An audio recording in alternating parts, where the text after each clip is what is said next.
আল্লাহ পাক রব্বুল আলামিন এই পৃথিবীতে মানুষ পাঠিয়েছেন একটা মাকসাদ নিয়ে, একটা উদ্দেশ্য নিয়ে। আল্লাহ পাক রব্বুল আলামিনের মাকসাদ হচ্ছে এই পৃথিবীতে মানুষ এসে আল্লাহর দেওয়া পরীক্ষায় ভালো রেজাল্ট অর্জন করে পরকালে এক একজন এক একটা জান্নাতের মালিক হবে। বলেন না সুবহানাল্লাহ।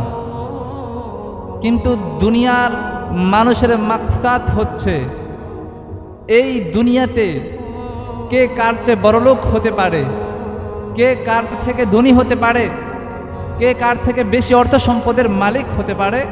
এটা হচ্ছে এই দুনিয়ার মানুষের মাকসাদ।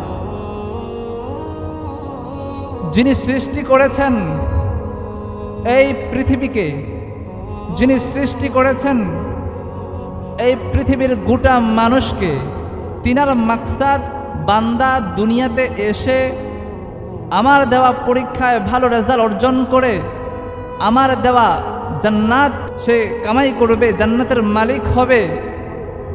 অথচ আমরা এই কপাল পোড়া মানুষ এই পরীক্ষার হলে এসে এই পরীক্ষার হলটাকে চিরস্থায়ী মনে করে আমরা দুনিয়ার পিছনে লিপ্ত হয়ে গেছি, এবং এমনভাবে লিপ্ত হয়েছি যে আল্লাহ পাক রব্বুল আলামিন দিনে 50 বার নয়, দিনে কয়বার?